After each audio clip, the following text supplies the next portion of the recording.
Hi, I'm Paul Preiss with Iasa, and this is The Argument, my podcast and webcast series with architects from around the world.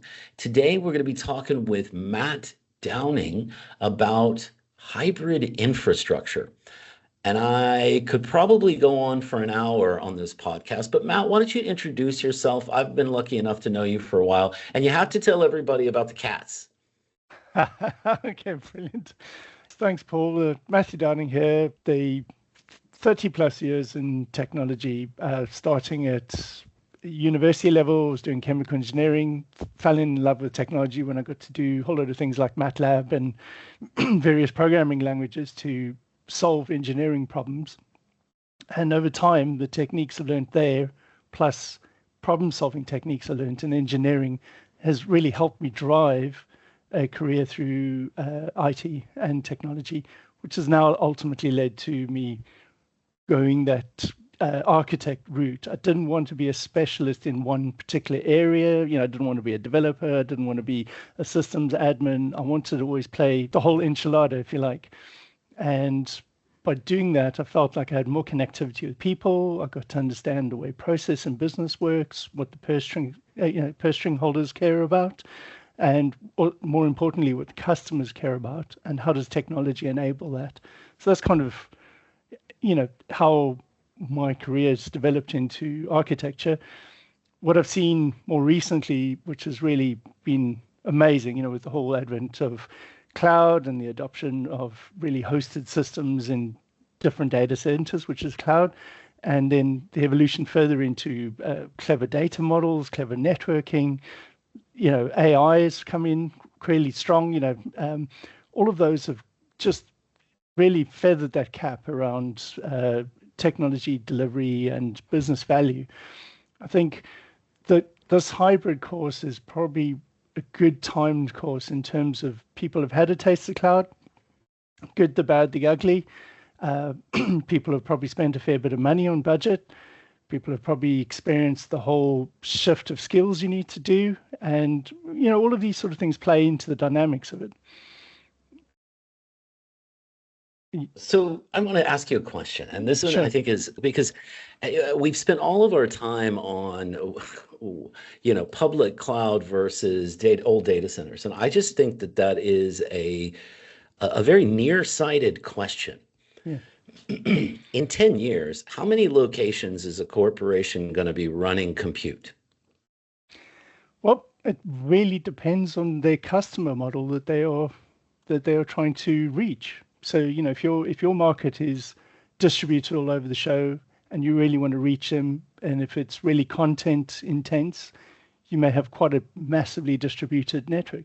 If it's not as distributed, or if it's very low touch for customer, you might actually still remain in a fairly centralized model. And there's everything in between. So between the sublime and the ridiculous, really. But this is where I really get into the question of what does compute mean anymore in an edge world, in a world where smart devices, in a world where literally everything has a processor. What does, we're used to thinking like big IT, which just means we think about finance workloads, HR workloads, and boring workloads, right? Yeah. But manufacturing has workloads running in devices this big, right? Yeah. And I'm not talking Raspberry Pis, I'm talking people's shoes and belts and cars and their, handheld specialized equipment and satellites and right. What does it mean if the world of infrastructure for a corporation needs to expand to infrastructure for humanity, right? To Yeah. roads and buildings and stuff like that. What does that mean for us? How does that look to an infrastructure architect or to a person thinking about this right now? I think for the ever optimist, lots of excitement because there's the connected world and you can get to everything and everything's abstracted and you've got all this great stuff. For the slightly more skeptic, probably a few sleepless nights as you're worrying about cost, you're worrying about operational impact, you're worrying about security. And I think you want to find that good, comfortable space in between. So yeah, be excited. You want to get into newer technology. You want to be able to reach customers in better and smarter ways, but at the same time, bring in a healthy level of skepticism, figure out where to land in that model. And then, of course, you need to meet your budgets. And that's always the hardest piece is where do I get the new toys while still maintaining the old toys and driving my skills to get there and still be within Yeah, so budget.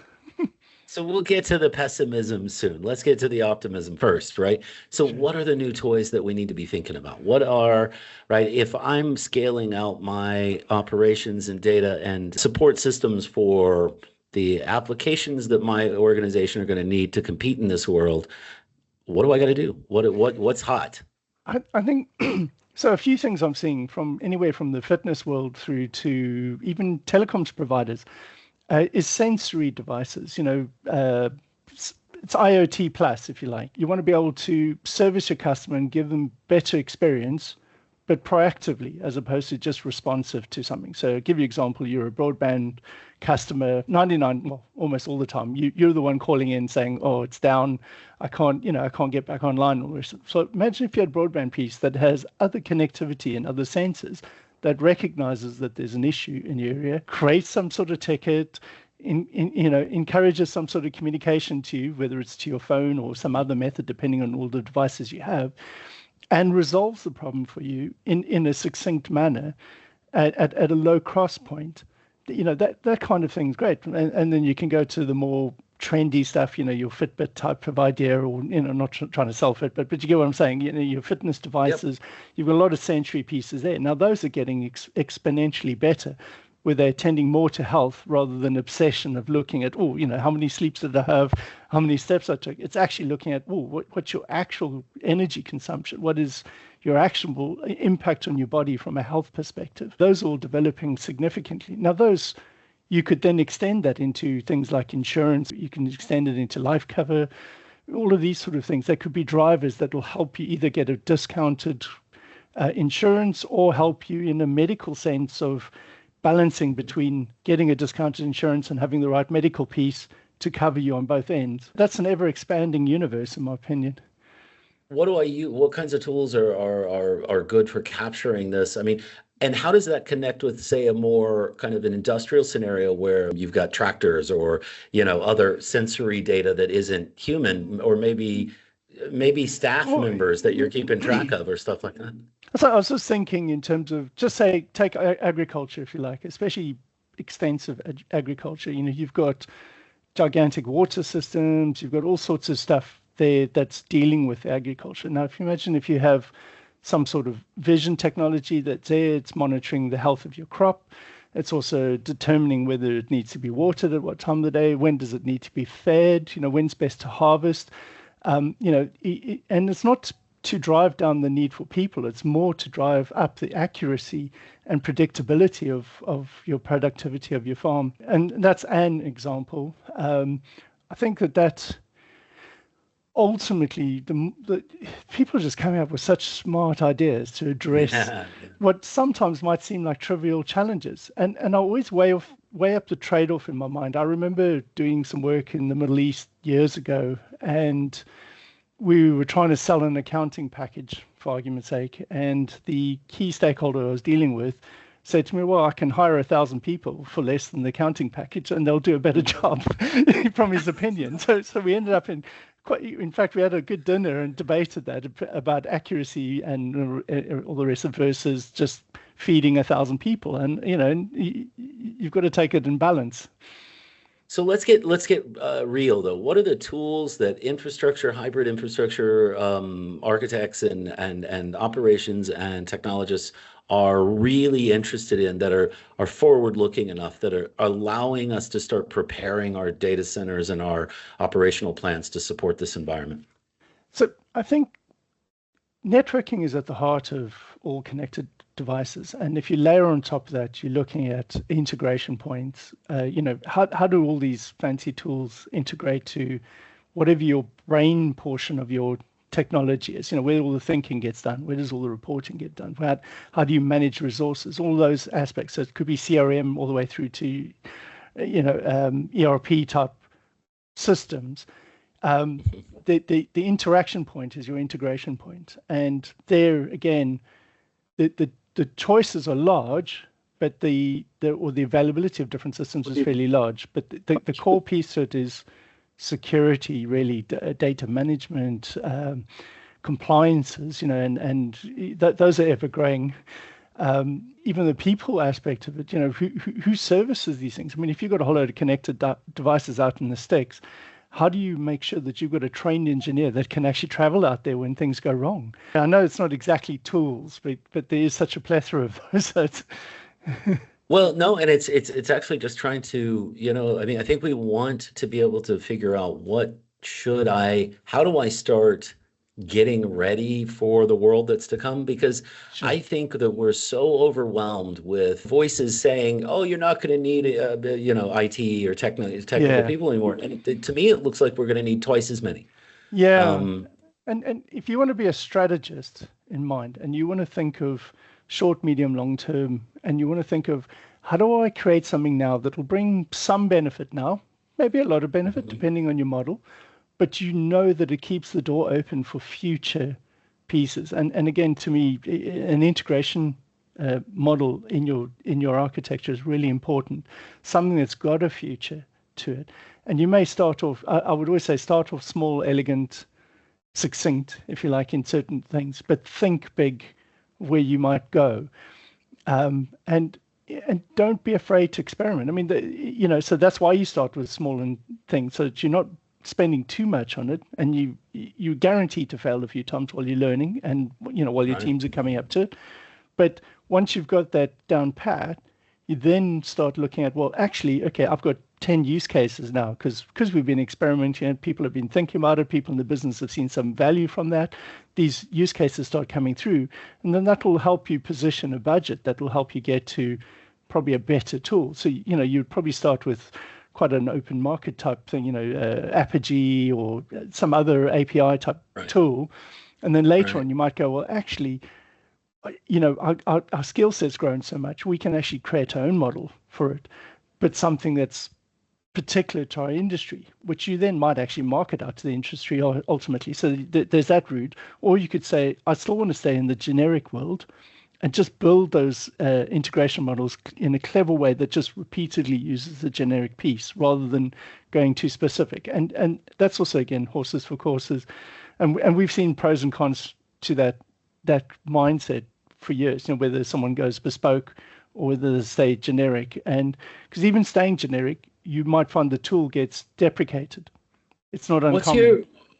your okay, so let's just kind of back up for a second. When you go into a client, right? A client says, "I want you, Matt, you're an amazing architect. What's your sort of 30-day, how do I get a handle on, how do you get a handle on what are they doing? Why are they doing it? What are they missing? Where do they need to go next? What's your personal method for Sure. infrastructure success, as it were, right? The So recipe. I definitely start as far away from the technology as possible. I start with people, get to understand who are the stakeholders, who are the people who are involved, because it'll live or die on the people that are involved, any sort of program of work. Then understand the business strategy that they are trying to achieve, or whether they even have a business strategy that Mm, has a technical consideration, and then help work on that to find to develop a roadmap that will both take into account their current skill sets, current people, current structures, and then a route to the future where they may want to go, and just showing some pragmatic value drops that you get as you go along the roadmap. And you just got to remember also, whatever roadmap you put in place, if they're looking at 5 or 10 year strategy, but they're an annual budget driven company, that roadmap's going to pivot multiple times. So ensure that you're building value on that either they can expand on the value, or you could pivot from that without ruining everything. And there's that yeah, experience, and it might sound totally. counterintuitive initially, but it just makes sense. Whereas I've met a lot of people who are wedded to their roadmap no matter what, even though everything's changing all the time. And I think we've all seen those white elephants. So I guess the next question I have for you, the last question for this podcast is, um, what is AI going to do to infrastructure, and especially, and maybe with a bent towards sustainability? We just came from our Sure. Sustainable Architectures event, and I know you were there, and even they're sick, or fighting sickness. But what is AI going to do to our infrastructures? If I had to put my childhood hat on, if you like, so a bit of imagination and a dream, if you like, I would love to see AI getting to a point where it's integrated with all abstraction that you have for infrastructure, and it really handles your L1, L2 considerations from an operational perspective, including forecasting and an expansion of resources if you need to, especially, obviously cloud lends itself well to that, but you would also be able to do it on-prem if you had the right kind of measures in place. That's where I'd love to see where it goes. I still think that even with that, and you're not dealing with personal data or anything, you would still need a bit of a human in the loop while that's learning. But I think that's a bridge somewhere between RPA, ML, and AI. Everyone will call it the same thing just from a marketing perspective, but you get where I'm going with that.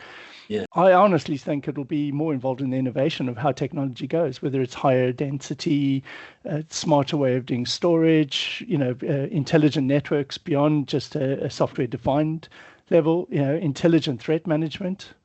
I think these things will, and then I honestly hope that we'll see AI coming into FinOps, so we get a much better cost control measure and better reporting on that than just a few opinions that drive some architecture around it. I think it needs to get a bit more, and with time, with more data, you'll get better outputs, over time, and I think that will really help. So I really appreciate you being on the show. For those of you that are interested in chatting with Matt, Matt is going to do a lot more than just show up on a couple of my podcasts, even much as I enjoy these talks. He's going to be joining us in this location. This is I will put that on your podcast and in the YouTube comments, etc. That is our mighty network for hybrid infrastructure. And we're going to be bringing speakers like Matt, the speaker and podcast events, roundtables, and a whole bunch more. It's a free community. It is as hype free as we can get it, as you can tell. And Matt's going to be there. We're going to be doing some publications there, etc. So I really, really urge all of my listeners to go sign up on that location, join us in the Iasa architecture community, help us change the world, right? Matt, thank you so much for joining us today. As always, I love talking to you. This has been great. I like doing these little tidbit sections. And I know you were a bit nervous ahead of time, so you just totally hit it out of the park. It has No been problem. an absolute pleasure. Thank you, Paul. All I'm right, looking forward to the everybody, next. And the next podcast I will be launching, we will be talking about technical debt with a special guest. So join or click on my Buzzsprout lead for the argument, or follow the channel on YouTube. Thanks so much, Matt. Thank you, and take care.